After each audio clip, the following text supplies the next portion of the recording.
Hello dear students, सभी का स्वागत है चैनल पे एक बार फिर से। काफी दिनों बाद हम लोग मिल रहे हैं। सारी लेक्चर्स को बीच में रोक दिया गया था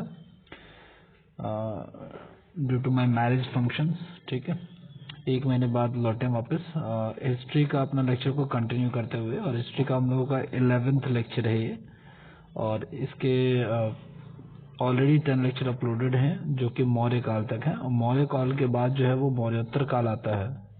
ठीक है, और मौर्योत्तर काल के बारे में जो हमें पढ़ना है। तो मौर्योत्तर काल का मतलब बेसिकली ये हो गया गाइस कि मौर्य काल के बाद का जो टाइम पीरियड है, मौर्य काल के जो बाद का टाइम पीरियड है वही मौर्योत्तर काल कहलाता है। और किसी भी एरा में किसी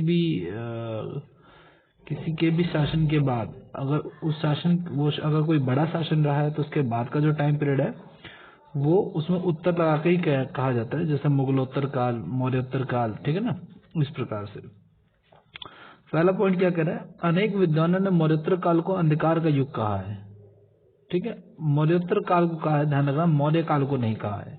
ठीक है, क्यों? अंधकार युग स्रोतों की कमी और दो साम्राज्य के बीच अवसान का काल।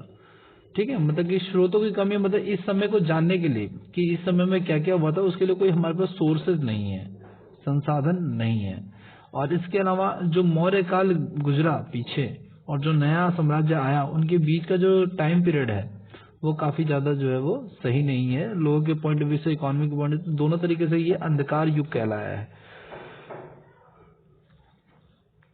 अंधकार युग का, तो इस पर प्रकाश डालने के लिए हमारे पास कोई बुक्स, कोई इंस्क्रिप्शन, कुछ भी अवेलेबल नहीं है। ठीक है, आगे की बात करते हैं भाई। पहली बार मौर्योत्तर काल में लेख युक्त सिक्के प्राप्त होते हैं। ठीक है, इस काल में पूर्वी भारत, मध्य भारत और दक्कन में स्थानीय राजवंशों का उदय हुआ, जो कि कौन कौन से, जो कि पहला है आपका इंपॉर्टेंट शुंग वंश। ठीक है, इसके बारे में हम लोग आगे पढ़ेंगे। दूसरा जो है वो कर्णव वंश है, और तीसरा सातवाहन वंश है।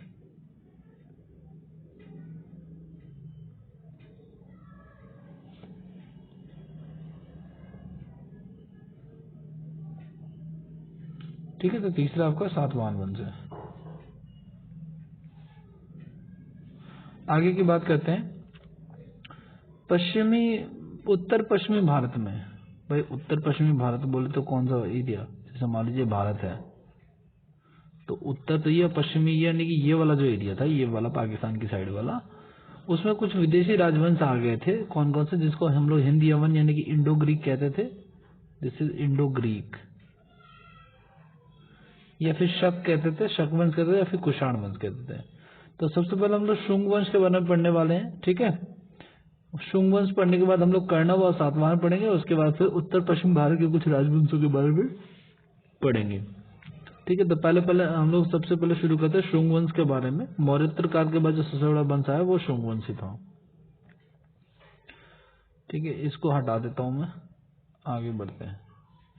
तो भाई आप लोग जैसे देख पा रहे हैं, शुंग वंश की जो स्थापना है वो की थी किसने? वो की थी पुष्यमित्र शुंग ने। ठीक है, ये इंपॉर्टेंट है, काफी इंपॉर्टेंट है ये पॉइंट। ठीक है, छोटे मोटे एग्जाम्स और बड़े एग्जाम्स के पॉइंट ऑफ व्यू से दोनों ही पर्पज से काफी जरूरी है ये। ठीक है, कि भाई पुष्यमित्र शुंग ने जो है वो शुंग वंश की स्थापना की थी। आगे की तरफ बढ़ते, नेक्स्ट पॉइंट की तरफ।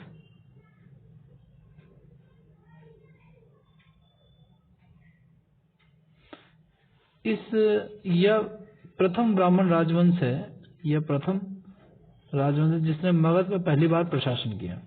मगध, अब यहाँ से एक बड़ा अच्छा क्वेश्चन बन सकता है कि मगध पर शासन करने वाला पहला ब्राह्मण राजवंश कौन था? तो ये शुंग वंश ही आ जाएगा इसका। ठीक है,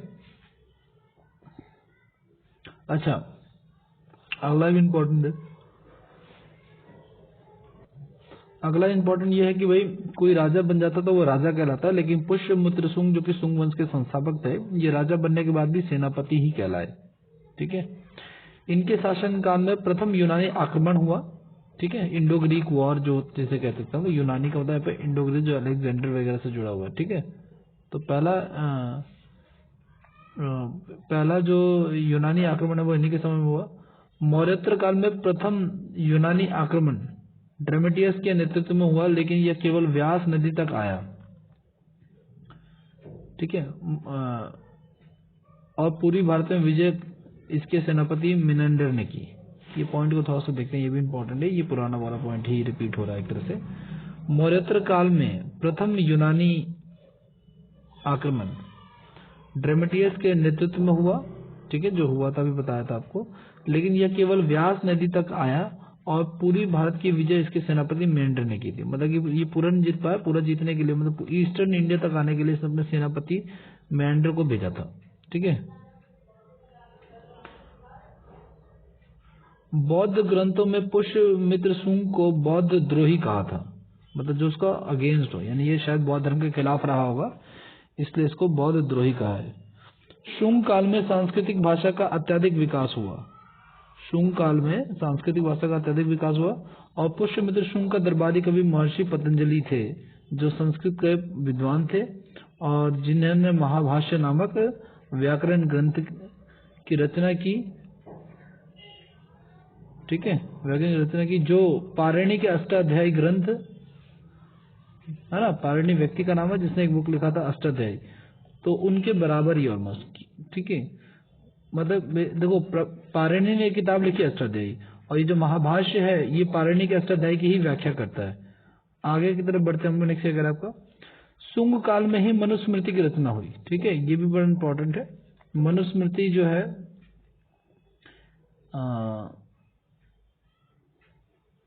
की रचना जो है वो शुंग काल में होती है।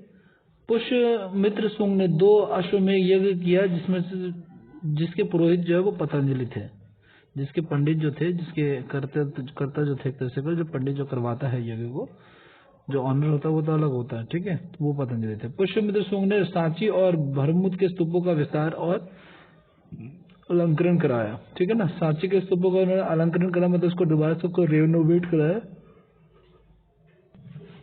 नेक्स्ट की बात करते हैं, एक तो ये देखा कि सांची के और भरमुत के स्तूपों को जो है उनका विस्तार किया, उनका एक्सपेंशन किया।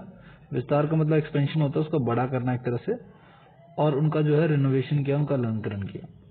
देशनगर अभिलेख में उल्लेख मिलता है कि तक्षशिला का यूनानी राजा एंटियाक्लेट्स ने हेलियोडोरस को अपना राजदूत बनाकर भागभद्र के दरबार में भेजा, और हेलियोडोरस यहाँ पर आकर के भागवत धर्म के स्वीकार किया और भागवत वासुदेव के समान में एक गरुड़ ध्वज की स्थापना की, ठीक है। ये कुछ एक पॉइंट है जो बड़े एग्जाम से पूछा था, हालांकि ये छोटे मोटे एग्जाम में भी आ सकते हैं, क्योंकि ये तो छोटे मोटे पॉइंट्स है। रेड वाले जो अंडरलाइन पॉइंट्स है सारे आपको ध्यान में रखना है।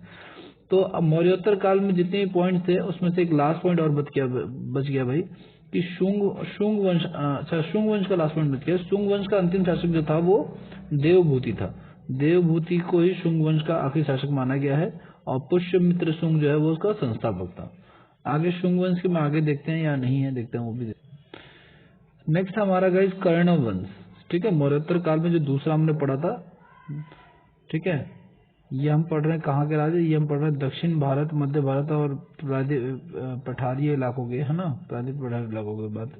तो कर्ण वंश में पहला कि कर्ण वंश के संस्थापक जो थे वो वासुदेव थे, ठीक है, तो पहला पॉइंट। इस वंश का अंतिम शासक सुशर्मा था, इसके आमत्य सिमुक ने इसकी हत्या करके कर्ण वंश का अंत कर दिया था, ठीक है। इसके बारे में ज्यादा जानकारी नहीं मिलती, इसलिए तो इसको अंधकार का युग कहा गया है ना, स्टार्टिंग में ही कह दिया था, इसलिए ज्यादा इन्फॉर्मेशन ये कर्ण वंश के बारे में। 2 पॉइंट है, संस्थापक वासुदेव जो कि पूछा गया है, ठीक है, और इसके अलावा आखिरी शासक सुशर्मा जिसकी हत्या जो है वो सिमुक ने की थी, और फिर सिमुक ने उसकी हत्या कर दी। उसके बाद फिर सातवाहन वंश की स्थापना हो गई, उसके बाद जो तीसरा आया, ठीक है। तो इसका संस्थापक ऑब्वियस सी बात है सिमुक ही होगा जिसने मारा है। सातवाहनों का मूल क्षेत्र मतलब कहाँ पे ये लोग राज करते थे, ज्यादातर ये लोग महाराष्ट्र के एरिया में राज करते थे, और बाद में ये आंध्र प्रदेश में बस गए। यहाँ के लोगों की सेवा करने के कारण इन्हें आंध्र भृत्य कहा गया, ठीक है। यहाँ के लोगों की सेवा करने के कारण इन्हें आंध्र भृत्य कहा गया, ठीक है, आंध्र प्रदेश के लोगों की। आगे की तरफ बढ़ते हम लोग।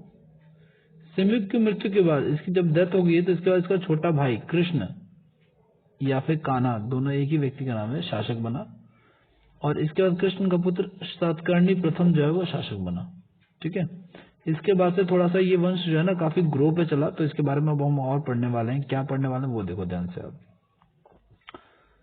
सातकर्णी प्रथम ये सातवाहन वंश का सबसे महत्वपूर्ण शासक है, सबसे महत्वपूर्ण, ठीक है। सातकर्णी प्रथम की पत्नी नागानिका का नागा घाट अभिलेख प्राप्त होता है, जिसमें सातकर्णी प्रथम की उपलब्धियां बताई गई हैं।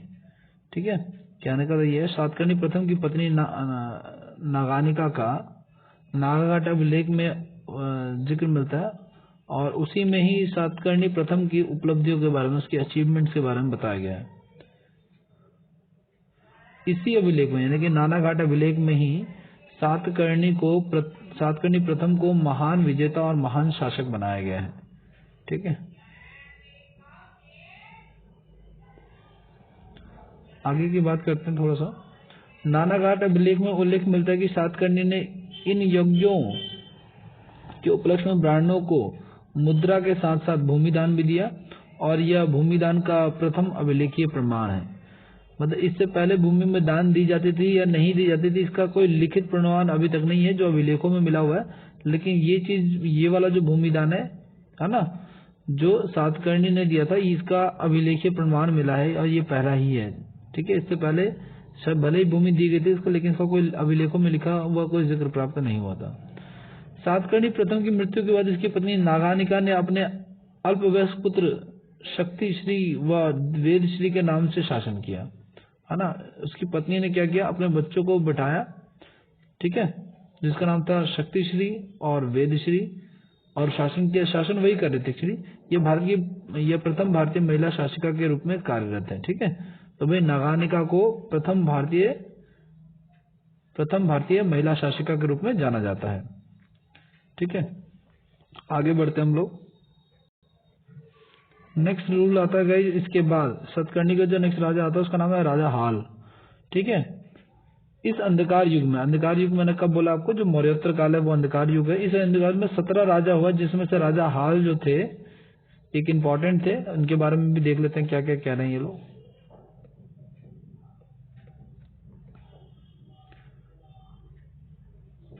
पुराणों में राजा हाल एक विद्वान राजा था जिसने प्राकृतिक भाषा में गाथा सप्तमी नामक रचना की थी। ठीक है, इसके बारे में एक और पॉइंट आता है कि राजा हाल ने एक विद्वान राजा थे जिन्होंने गाथा सप्तशती की रचना की थी, ग्रंथ की रचना की थी, ग्रंथ है ये। ठीक है, आगे की बात करते हैं। गौतमी पुत्र सातकर्णी एक्चुअली। ठीक है, ये भी बहुत, इससे ये काफी इंपॉर्टेंट है। पहली बात तो मैं ये बता दूं आपको, ठीक है, मोस्ट इंपॉर्टेंट है ये, इससे काफी क्वेश्चन आते हैं। ठीक है, और कोई भी एग्जाम हो आपका, एसएससी का एग्जाम हो, डीएसएसबी का एग्जाम हो, ठीक है, यूपी एसएससी का एग्जाम हो, यूपी पीसीएस हो, ठीक है, कोई भी पीसीएस हो या फिर कोई भी एसएससी स्टेट लेवल पे हो, सबके एग्जाम्स में ये क्वेश्चन, इससे रिलेटेड क्वेश्चन आ ही जाता है कभी ना कभी। ठीक है, आगे था क्या कह रहा है, इनके आगमन से सातवाहनों का अंधकार युग समाप्त हुआ। ठीक है, इन्होंने इतना ग्रो किया। शकों के क्षहरात्र वंश के राजा नहपान से गौतमीपुत्र सातकर्णी का भीषण संग्राम हुआ, और इस युद्ध में नपाहान पराजित हुआ और मारा गया। ठीक है, तो नपाहान का युद्ध किससे हुआ, गौतमीपुत्र सातकर्णी से हुआ, और ये हार गया। ठीक है ना, ये महान क्यों बताया जा रहा है, क्योंकि ज्यादातर युद्ध इन्होंने जीते हुए हैं, इसलिए महान बताया जा रहा है। उनकी बहुत सारे ऐसे एक्टिविटीज हैं पब्लिक के रिगार्डिंग या स्टेट पीपल के रिगार्डिंग, जिसकी वजह से महान बताया जा रहा है। आगे की बात करते हैं। गौतमीपुत्र सातकर्णी ने नपाहान के राज्य को अपने राज्य में मिला लिया, और इसलिए इसे क्षहरात्र वंश का विनाशक कहा जाता है, और सातवाहन वंश की प्रतिष्ठा भी स्थापित की। ठीक है, वो जो नपाहान था वो क्षहरात्र वंश का था। ठीक है ना, वो आप लोगों ने ऊपर देखा होगा, यहाँ पे देखो आप लोग, ये लिखा हुआ था। ठीक है, तो इसे छात्रवाहन वंश का विनाशक भी कहते हैं, क्योंकि उसने खत्म कर दिया, और सातवाहन वंश की प्रतिष्ठा जो है ना, जो जितना महान ये पहले था, उसको वो रिटर्न वापस लेके आया, उस क्रेडिट को। आगे बढ़ते हैं। बाल श्री गौतमी के नासिक अभिलेख में उल्लेख मिलता है कि उसके विजयी घोड़ों ने तीनों समुद्री का पानी पिया, और इसकी विजयी पताका अपराजय थी।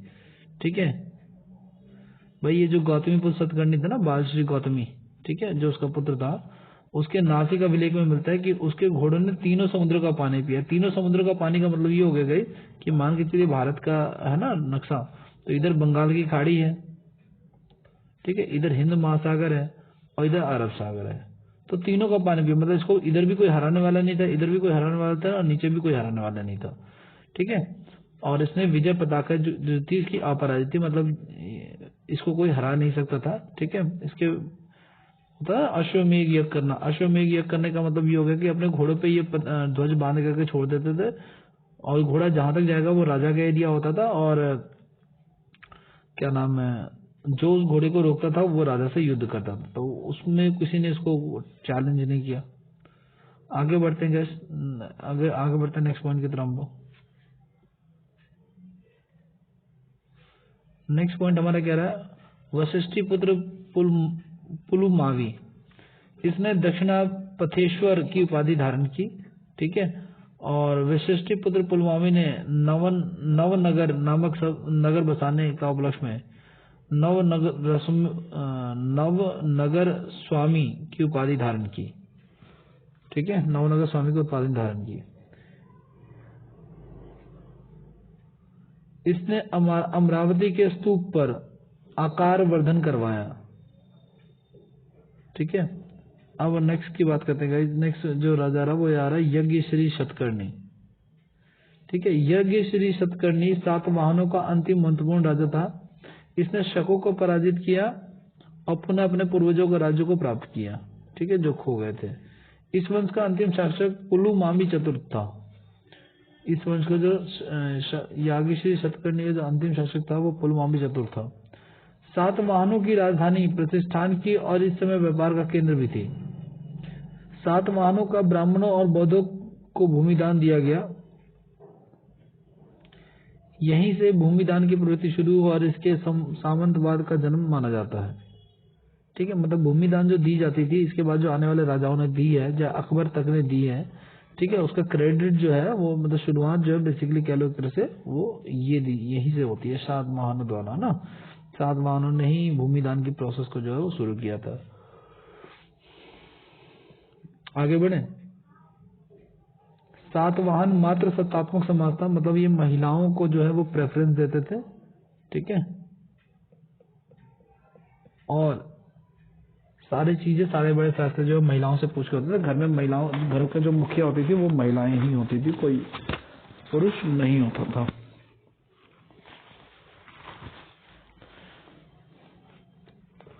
आगे की बात करते हैं नेक्स्ट पॉइंट की। इस वंश की जो महिलाएं थी वो पति के पद नाम को धारण करती थी। ठीक है, यानी कि पति के नाम को होल्ड करती थी। जैसे आजकल देखा होगा किसी का नाम अगर है तो वाइफ जो है शादी के बाद अपने पति का नाम होल्ड करती है और शादी से पहले अपने पिता का नाम होल्ड करती है। ठीक है, तब पति के पद नाम को धारण करती थी। सातवाहन वंश के शासकों द्वारा जारी किए गए सिक्के, तो उन्होंने कौन कौन से सिक्के जारी किए वो देखते हैं हम लोग। तो चांदी के सिक्के जारी किए थे मेटल्स में, तांबे के, पोटीन, यानी कि जो लो क्वालिटी की चांदी थी उसके सिक्कों को पोटीन कहा जाता है। ठीक, घटिया का मतलब एक तरह से लो क्वालिटी हो गया एक तरह से। और सीसा जो था, ठीक है, शीशे के सिक्के भी जारी करना, जिसको लेड कहते हैं, मतलब ये भी धातु होता है, ये भी काफी चमकीला होता है।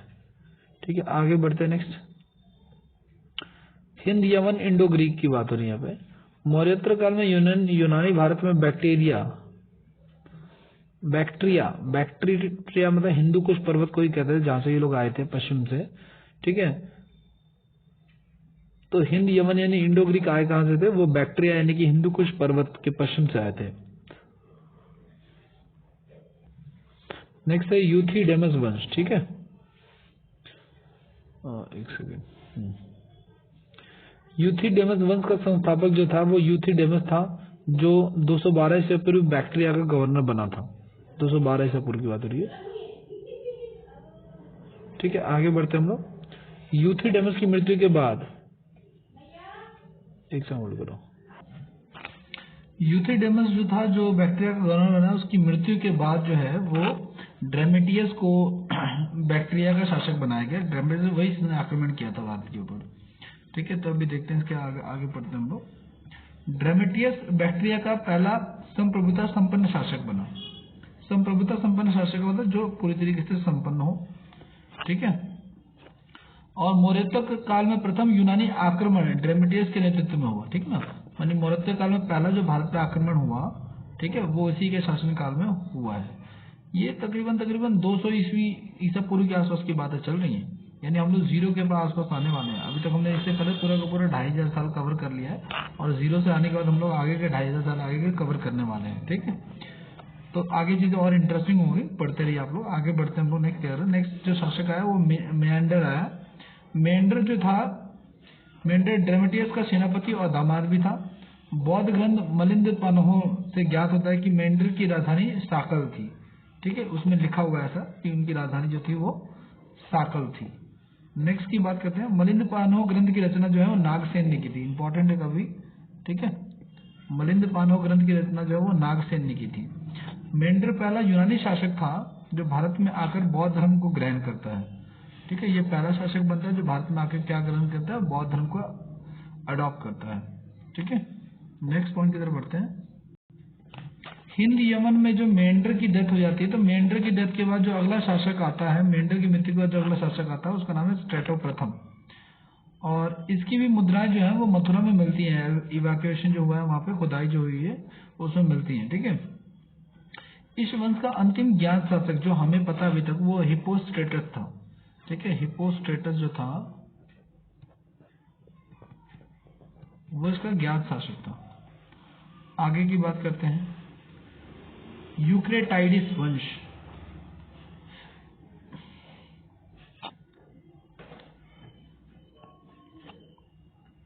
एक सौ 167 ईसा पूर्व में एंटीयोकस चतुर्थ का सेनापति यूक्रोटाइडिस ने बैक्ट्रिया में विद्रोह किया और इसने यूक्रोटाइडिस वंश की स्थापना की। ये भी एक हिंद यमन वंशों में से एक है, ठीक है। और यूक्रोटाइडिस की मृत्यु के बाद इसका पुत्र हेराक्लीज है ना, इसको हेराक्लीज भी कह सकते हैं हम लोग, का शासन बना यहाँ पे, ठीक है। तो यूक्रोटाइडिस वंश की स्थापना जो है वो यूक्रेटाइडिस ने ही यूक्रेटाइडिस वंश की स्थापना की। बहुत कम क्वेश्चन से देखने को मिलते हैं, ठीक है। और इसका पुत्र था हेराक्लीज, ठीक है। नेक्स्ट हेराक्लीज की बात करते हैं। हेराक्लीज के समय बैक्ट्रिया पर शकों का आक्रमण हुआ और अंततः पराजित हुआ, मतलब यहाँ हार गया। हेराक्लीज भारत में यूक्रेटाइडिस वंश का सबसे महान शासक हुआ, ठीक है। आगे की बात करते हैं हम लोग। ज्यादा कुछ पॉइंट नहीं है तो जल्दी लिखवा रहा हूँ, आप वीडियो को स्लो करके इसको लिख सकते हो, एक एक पॉइंट को, या जो पॉइंट इंपॉर्टेंट है जैसे संस्थापक वगैरह, या नहीं तो सिर्फ वंशों के नाम लिखोगे तो भी ये चल जाएगा, ठीक है। तो चलिए आगे बढ़ते हैं, नेक्स्ट पॉइंट की तरफ बढ़ते हैं हम लोग। अभी तक कुछ खास इंपॉर्टेंट नहीं था, आगे स्किप कर सकते हैं आप लोग इस पॉइंट को, ठीक है। नेक्स्ट पॉइंट देखते हैं हम लोग। नेक्स्ट पॉइंट क्या कह रहा है हमारा। नेक्स्ट है गाइस हमारा एंटी याकलेट्स। इसमें क्या कह रहा है, इसने हेलियोडोरस को अपना राजदूत बनाकर भागभद्र के दरबार में भेजा, जो भागभद्र धर्म का अनुयायी बना, भागवत धर्म का अनुयायी बना। इंश वंश का अंतिम ज्ञात शासक जो हमें प्राप्त होता है वो हर्म्यूज था। हर्म्यूज जो था इस वंश का अंतिम शासक था। आगे बात करते हैं गाइस हम लोग शकों की। शक वंश के बारे में देखते हैं क्या कह रहा है, ठीक है। तो शक वंश के बारे में देखते हैं। शक वंश उत्तर पश्चिमी वाले वंशों में से एक था। तो शक मध्य एशिया के जैक्टोर्कस प्रदेश के निवासी थे, इतना डीप में नहीं जाना है, ठीक है। चीनी ग्रंथों में इन्हें सई के नाम से संबोधित किया गया है, ये इंपॉर्टेंट है। चीनी ग्रंथों से ज्ञात होता है कि मंगोलिया में दो खानाबदोश जातियां हुंगनू और यूची 176 ईसा पूर्व में आपस में संघर्ष करते थे, ठीक है। शकों के भारत में आने के दो मार्ग थे। पहला मार्ग था सिंधु घाटी नदी के उत्तरी मार्ग से आए और दूसरा ईरान से होकर के आए, ठीक है ना। मतलब कि या तो यहाँ से होके आए या फिर वो इधर से होके आए, ईरान से होके आए। ये भारत का नक्शा बनाया हुआ है, ठीक है। आगे देखते हैं इसमें क्या कह रहा है।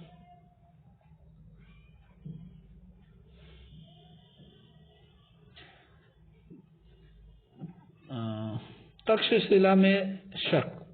तक्षशिला एक समय राजधानी हुआ करती थी जो कि लगभग यहीं पे हुआ करती थी, जो वर्तमान पाकिस्तान है उसके अंदर, ठीक है। उसमें मोग और मावेज नाम का एक व्यक्ति है। यह भारत में प्रथम शासक था जो भारत में प्रथम शक विजेता था, ठीक है। मोग जो था वो भारत में प्रथम शक शासक था और प्रथम शक विजेता भी था।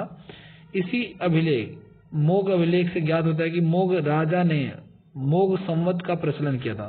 मतलब एक कैलेंडर भी चलाया था ना, जैसे हमने पीछे इतिहास में भी पढ़ा है लास्ट क्लासेस में, शक संवत, हिजरी संवत है ना, ये सारे जो पढ़े, विक्रम संवत, इसी प्रकार से मोघ संवत का भी प्रचलन जो है इन्होंने किया, जिसकी चर्चा हम लोग वर्तमान में कम करते हैं क्योंकि ज्यादातर 3 ही कैलेंडर भारत में चलते हैं, विक्रम संवत, शक संवत और हिजरी संवत, ये सब देखने को मिलता है। ठीक है, अब अगला राज्य की बात हो रही है जबकि क्षत्रात्र वंश। ठीक है, इसको हम लोग नेक्स्ट क्लास में करेंगे और इसी में आगे फिर कुषाण वंश और बाकी के राजाओं को देखेंगे। ठीक है, काफी दिनों बाद लेक्चर आया, इसके लिए वेरी वेरी सॉरी। आगे लेक्चर कंटिन्यू रहेगा, मैं रेगुलर लेक्चर्स जो है वो डालता रहूंगा। ठीक है, बने रहिए और पढ़ाई अपनी जारी रखिए। ठीक है, ये हिस्ट्री जो है सभी एग्जाम्स के लिए क्लियर करेगी। 2022 में काफी कुछ देखने को मिला होगा और काफी इंटरेस्टिंग है। स्ट्रेटेजी बना के काम कीजिए, डेफिनेटली जॉब लगेगी। Thank you so much for watching this video. इस वीडियो को लाइक जरूर करना, अपने फ्रेंड्स के साथ शेयर जरूर करना। थैंक यू, पढ़ते रहिए।